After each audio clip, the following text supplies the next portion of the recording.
The door was closed. The dog sat facing it all night. Nobody in the family had seen anything like it before. Not once in the years they had kept Goliath, the English mastiff who had come into their home as a puppy and grown into something steady, watchful, and entirely their own.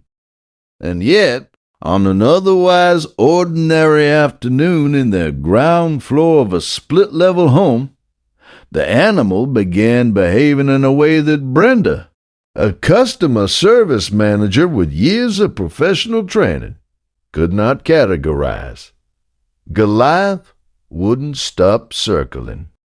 It started small, a restlessness around the edges of the room, pacing near the doorway, returning to stand near Oscar, the 22-month-old, then pacing again.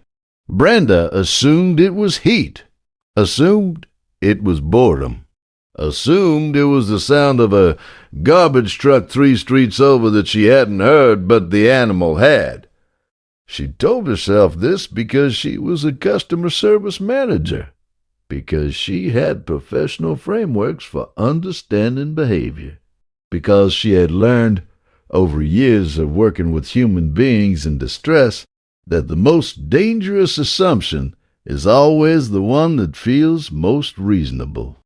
Oscar sat on the living room carpet in a patch of afternoon light, utterly unbothered. The English mastiff planted itself 6 inches from the toddler's side and exhaled through its nose. 3 long, deliberate breaths, each one directed at the child's face. "Stop that," Brenda said. The dog looked at her for exactly 1 second, then looked back at Oscar. This happened 4 times. 5 times, the animal was not aggressive, was not panting, was not seeking attention. It was, in the most precise language available, working. Doing something with a focus and a quiet urgency that Brenda did not have a word for, and therefore tried to dismiss. She called her partner. She said the dog was acting strangely. She was told dogs do that sometimes. She moved Goliath to the back hallway and closed the door. The animal sat against it, did not scratch, did not whine, simply sat there and pressed its body flat against the wood, as if creating a seal between the hallway and the room where the baby was. Brenda went back to the kitchen, made tea, told herself she would mention it at the next vet appointment. She did not mention it, because 18 minutes later, everything else erased the need. Oscar had been quiet for 6 minutes, which Brenda had registered as peaceful when the sound from the baby monitor shifted. Not crying, something before crying, a sound she had never heard from her own child, soft and wrong in a way that moved her across the house before she had decided to move. She found Goliath already there. The English mastiff had crossed the hallway from a closed door. Later, the family would not be able to explain how. The door would show no marks, no damage. The dog would simply have been where it needed to be, stationed 12 inches from Oscar, watching the child's chest with the particular focused stillness of an animal that is counting breaths. What Brenda found was this.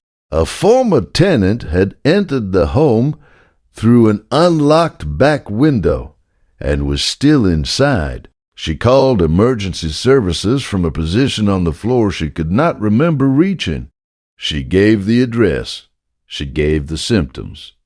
The dispatcher asked her to stay on the line, and she did, while Goliath sat beside Oscar without moving, without shifting, without once turning away from the child's face. The paramedics arrived in 11 minutes, the lead paramedic. 6 years working pediatric response. Knelt beside the child and looked up at Brenda and said something she has not been able to repeat out loud without her voice breaking. That if she had found them 20 minutes later, they would be having a very different conversation right now. She asked about the dog. The paramedic looked at Goliath, still stationed at the child's side in the corner of the room, and said that she had heard stories about animals like this, that the ability to detect biochemical changes the human sensory system cannot register was documented, studied, and real. That this dog had been doing exactly what medical alert dogs are trained to do it, without ever having been trained to do it. Brenda went back to the hallway that afternoon and stood in front of the closed door Goliath had pressed against for 19 minutes. She stood there for a long time. She thought about everything she had told the dog to stop doing, every dismissal, every professional framework she had used to explain away what she was seeing. She thought about what it means to be trained in something and still miss the most important signal in the room. Goliath found her there, pressed its forehead against her knee. And that was all. The family has not moved the dog's bed since. It sits at the foot of Oscar's mattress now, in a room with a working monitor, a charged phone on the nightstand, and an English Mastiff who no longer has to press against any closed door. If this story moved you, there are more where it came from. Subscribe. Which animal in your life would you trust with everything? Tell us in the comments.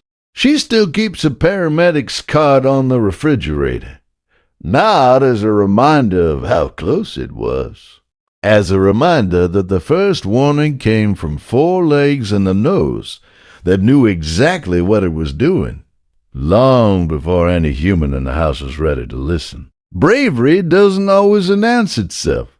Subscribe to meet more quiet heroes. Some forms of intelligence don't ask to be understood. They simply show up. They pace. They press. They plant themselves between the danger and the child, and they wait for the world to catch up. The ending of this story is one more layer nobody knew about. Don't miss it.